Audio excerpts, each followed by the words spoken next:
পরে কান্নাকাটি করছেন কেন? ছেলেটার ধাক্কা লেগে পড়ে গেল। গাড়ির বোনেটের ওপর যদি উঠে বসে থাকে তাহলে পুজো করবে ফুলচন্দন দিয়ে।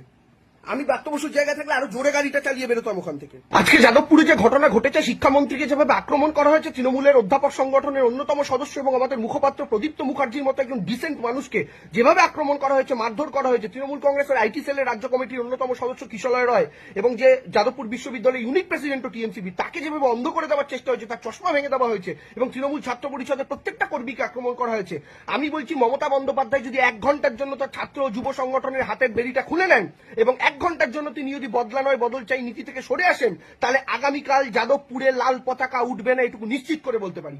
আমার অবাক লাগে সংবাদ মাধ্যমের বিশ্লেষক, আলোচক এবং সঞ্চালকদের দেখলে। তারা সরাসরি এটাকে এসএফআই এর গুন্ডামি বলতে তাদের কুণ্ঠাবোধ কোথায় হচ্ছে।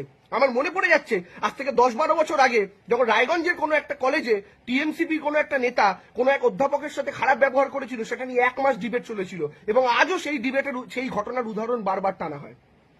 আজকে এই একই ঘটনা যখন যাদবপুরে ঘটলো, একজন অধ্যাপকের কলার ধরে তাকে চড়থাপ্পড় মারা হলো, বুকে ধাক্কা মারা হলো প্রদীপ্ত মুখোপাধ্যায়কে, সেই ঘটনা নিয়ে একই রকম রিয়াকশন তো দেখা যাচ্ছে না টেলিভিশনের সঞ্চালকদের, টেলিভিশনের আলোচকদের, টেলিভিশনের বিশ্লেষকদের মধ্যে। আমি বুঝতে পারি না এই দ্বিচারিতা কেন।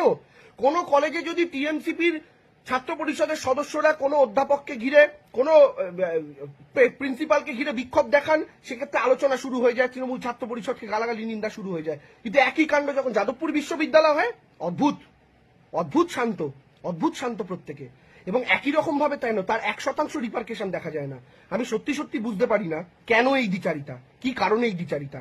আমি আজকে স্পষ্টভাবে বলতে চাই, টেলিভিশন চ্যানেলে সিপিএম এর এক প্রতিনিধি আজকে নির্লজ্জের মতো বসেছিলেন এবং সেই প্রতিনিধি বসে বক্তব্য রাখছিলেন। বক্তব্য রাখতে গিয়ে বলছিলেন যে ব্রাত্য বসুর গাড়ি, সেই গাড়ি একজন তাদের ছাত্রকে নাকি ধাক্কা দিয়ে চলে গিয়েছে।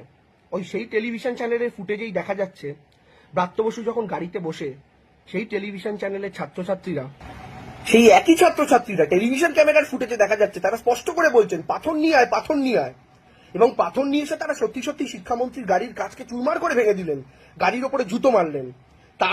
তারপরেও শিক্ষামন্ত্রী অপেক্ষা করবেন নিজের মৃত্যুর জন্য, কারণ ভেতরে তো তিনি পুলিশ ডাকতে পারবেন না। যদি ভেতরে পুলিশ ডাকেন, আজকে টেলিভিশন চ্যানেলে কিছু প্রাক্তন পুলিশ কর্তা বলছিলেন যে প্রশাসন ব্যর্থ হয়েছে। প্রশাসন ব্যর্থ হবে না, কি করবে প্রশাসন? ভেতরে ঢুকবে পুলিশ, ভেতরে ঢুকে শিক্ষামন্ত্রীকে বার করে আনবেন, পুলিশ ভেতরে ঢুকবে, আর পুলিশ ভেতরে ঢোকার পর আবার আপনারা 2014 সালের হুক কলরবের মতো একটা আন্দোলনকে প্রশ্রয় দেবেন। তখন তো আপনারা দাবি তুলবেন কেন পুলিশ ভেতরে ঢুকলো। একবার পুলিশ কেন ভেতরে ঢুকবো বলবেন, আবার একবার বলবেন পুলিশ কেন ভেতরে ঢুকলো না। আপনারা চানটা কি বলতে পারেন? আজকে শিক্ষামন্ত্রী যদি ওই অবস্থা থেকে